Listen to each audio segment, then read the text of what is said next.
Video disclaimer. यह video केवल सूचनात्मक और मनोरंजन के उद्देश्य से बनाया गया है। इस वीडियो में दी गई जानकारी को पेशेवर सलाह, मार्गदर्शन या कानूनी सलाह के रूप में नहीं माना जाना चाहिए। यदि आप 18 वर्ष से कम आयु के हैं तो कृपया यह वीडियो ना देखें। कोई भी निर्णय लेने या कोई कार्रवाई करने से पहले यह सलाह दी जाती है कि आप किसी अनुभवी विशेषज्ञ या पेशेवर से सलाह लें। इस वीडियो में व्यक्त किए गए विचार केवल निर्माता के हैं और किसी व्यक्ति, समुदाय या संगठन को ठेस पहुंचाने के लिए नहीं है। देखने के लिए धन्यवाद। आज की दुनिया में मिला एक संगीत कहानी का सार दूसरों को सिस्टम पाने के लिए मरकर दोबारा जन्म लेना पड़ता है। पर क्या हो जब तुम्हें बिना मरे ही एक सिस्टम मिल जाए। अर्नव मेहरा एक आम सा स्टूडेंट था जिसका एक हफ्ते में ग्रेजुएशन पूरा होने वाला था, लेकिन उसे एक अजीब से कारण की वजह से कॉलेज से निकाल दिया गया। इस वजह से उसके ऊपर स्टूडेंट लोन का भारी कर्ज आ गया और उसे चुकाने के लिए कोई डिप्लोमा भी नहीं था। लेकिन एक दिन उसे एक सिस्टम मिला जो खुद को एडवांस टैक्स सिस्टम कहता था। इस कहानी में देखिए कि कैसे वह एक आम लड़के से दुनिया की सबसे बड़ी कंपनी का मालिक बनता है। चैप्टर 1, जहां से सब शुरू हुआ। कहते हैं जिंदगी में सबसे ज्यादा याद वो लम्हे रहते हैं जब हमसे कोई बहुत बड़ी गड़बड़ हो जाती है। तो सुनिए, ये मेरी कहानी है। मैं गहरी नींद में था कि तभी माइक पर गूंजती एक तीखी आवाज से मेरी नींद टूट गई और मैं हड़बड़ाकर उठ बैठा। जैसे ही मैंने अपनी आंखें खोली, मेरे सामने एक अजीब सा नजारा था। जो आदमी बोल रहा था, ठीक उसके पीछे लगी बहुत बड़ी स्क्रीन पर मेरा ही चेहरा दिख रहा था। ये देखते ही मेरा सारा नशा और नींद उड़ गई। मेरे अंदर एक घबराहट की लहर दौड़ गई। मेरा पूरा बदन डर के मारे कांप उठा और माथे पर ठंडा पसीना आ गया। मेरे चेहरे पर साफ साफ टेंशन दिख रही थी। कुछ सेकंड तक जब मेरा दिमाग सुन रहा, उसके बाद मैंने खुद को संभाला और याद करने की कोशिश की। तब मुझे याद आया कि आज मेरे प्रोफेसर अपनी थीसिस की प्रेजेंटेशन देने वाले थे। माइक पर गूंजती आवाज किसी और की नहीं, मेरे प्रोफेसर विक्रम आदित्य सिंह राठौर की ही थी, जो इस वक्त स्टेज पर खड़े थे और उन्हें देखकर साफ लग रहा था कि वो इस बात से बुरी तरह चिढ़े हुए हैं कि कोई उनकी प्रेजेंटेशन के दौरान सो गया था। मुझे बेहद शर्मिंदगी और अफसोस महसूस होने लगा। मुझे एहसास हुआ कि इस हॉल में इंडस्ट्री के सभी बड़े बड़े प्रोफेसर्स और नामी गिरामी लोग मौजूद थे, जिससे ये सिचुएशन और भी ज्यादा अजीब और शर्मनाक बन गई थी। मेरी तो लग गई। मैंने मन ही मन सोचा। मेरा दिमाग चिंता से फटा जा रहा था। लेकिन इस सिचुएशन में फंसने के बाद मेरे पास कोई रास्ता नहीं था। मुझे बस हिम्मत करके इसका सामना करना था। आखिरकार जब मैं पहले से ही मुसीबत में हूं तो और डरने के लिए क्या बचा है।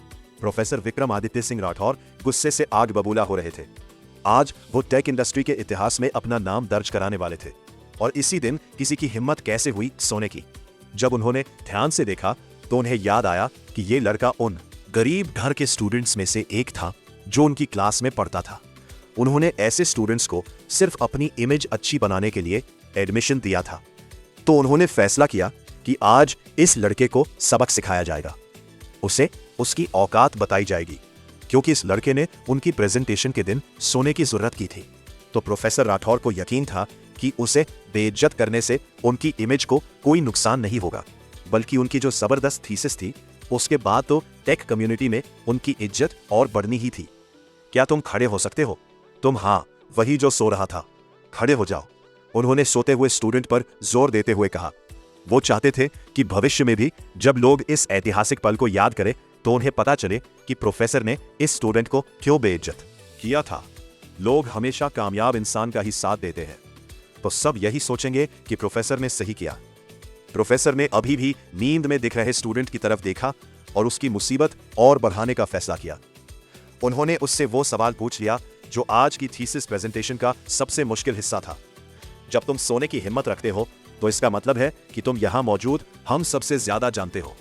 क्या तुम इस हिस्से को समझा सकते हो? उन्होंने घमंड से प्रेजेंटेशन के सबसे मुश्किल हिस्से की तरफ इशारा करते हुए कहा। वो बेसब्री से अपने स्टूडेंट की बेइज्जती का इंतजार कर रहे थे।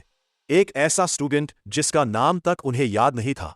जब वो स्टूडेंट के शर्मिंदा होने का इंतजार कर रहे थे, तभी उन्होंने कुछ ऐसा सुना जिसकी उन्होंने आज कभी उम्मीद नहीं की थी। सर, इस पॉइंट पर एक गलती है। प्रोफेसर राठौर चौंक कर चिल्लाए, लेकिन उन्होंने तुरंत खुद को शांत किया और अपनी घबराहट छिपाई। उन्हें याद आया कि गलती बताने वाला अभी भी एक स्टूडेंट ही था और वह भी वह जो कुछ मिनट पहले सो रहा था। लगता है तुम अभी भी आधी नींद में हो, इसलिए बैठ जाओ। प्रोफेसर ने उसे बोर्ड पर लिखने का फैसला किया ताकि वह लड़का उन्हें और शर्मिंदा ना करे और उनका ऐतिहासिक पल खराब ना हो। लेकिन वो स्टूडेंट बैठा नहीं, बल्कि बोलता रहा, नहीं सर, सच में एक गलती है। और फिर वह समझाने लगा कि गलती असल में कहाँ थी। स्टूडेंट की बातों को सुनकर प्रोफेसर के होश उड़ गए। उन्हें लगा जैसे हर सेकंड उनकी इज्जत मिट्टी में मिल रही थी, क्योंकि गलती वाकई में साफ साफ दिख रही थी। ज्यादातर लोगों ने इसे इसलिए नजरअंदाज कर दिया था क्योंकि किसी ने सोचा ही नहीं था कि उनके जैसे बड़े प्रोफेसर से इतनी मामूली गलती हो सकती है। ले जाओ इसे बाहर। प्रोफेसर राठौड़ दहाड़े उन्होंने सिक्योरिटी वालों को मुझे कॉन्फ्रेंस से घसीटकर बाहर निकालने का आदेश दिया। हॉल में हंगामा मच गया। लोग इस बात से हैरान थे कि इतनी बड़ी गलती इतने कड़े रिव्यू प्रोसेस से कैसे पास हो गई और प्रेजेंटेशन के लिए अप्रूव भी हो गई। उस वक्त मुझे जरा भी अंदाजा नहीं था कि इतनी बड़ी गलती पर किसी का ध्यान इसलिए नहीं गया क्योंकि प्रोफेसर का फैमिली बैकग्राउंड बहुत पावरफुल था। प्रोफेसर विक्रमादित्य सिंह राठौर का पूरा नाम ही अपने आप में एक ऐसी ताकत थी जो उन्हें हर जात से बचा लेती थी।